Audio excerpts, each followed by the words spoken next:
سل په سله دهشتګرد یم، سل په سله دهشتګرد یم. بس یو لفظ دی ذهنونو کې له ډېر عمر تاویږي، خو تر ننه چا په جار او برملا واضحه نه کړو.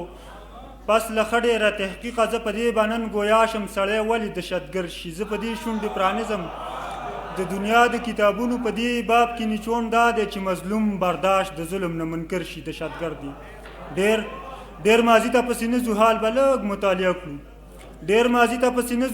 لږ مطالعه کړو، پرون روس په افغان راغې مخ د امن یې بدرنګ کړه، هم تاجک وزبک قازق او ترکمن یې لولهان کړه، بې ګناه 1.5 میلیونه افغانان یې شهیدان کړه.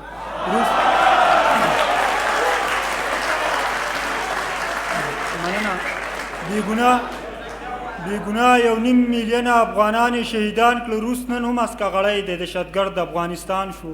یا عراق ته امریکا خو د خپل زور په بنیاد راغله، هلته یې داسې چارې وکړې انسانیت یې شرمنده کړه، عراقیان یې دهشتګرد کړو، بوش د امن مډال یوړو، یا یې خپلې ماڼۍ ړنګ کړي.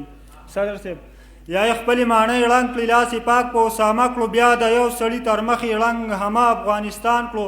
یا نظر تر فلسطین کړه چې وطن د انبیاو دی، هلته هم یهود لیوان دي د مسلم په غوښو پای.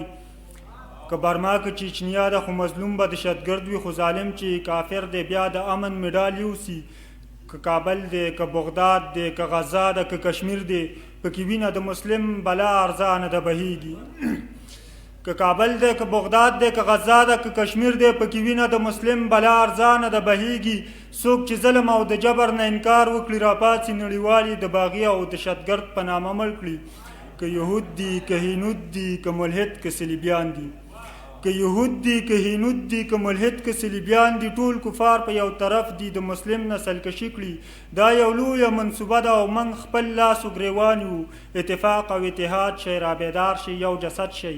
بیا دا یو اعلان پکار دی د دنیا کفار واورئ، که همت دهشتګردي وي که جرأت دهشتګردي وي، که غیرت دهشتګردي وي که عزت دهشتګردي وي، یا له ظلم او له جبره بغاوت دهشتګردي وي، یا مسلم او د مسلم که اخوت دهشتګردي وي، یا قرآن او د حدیث که محبت دهشتګردي وي. نو بیا واورئ بې له ډاره برملا ویم.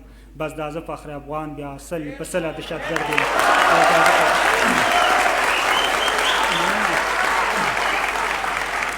یم.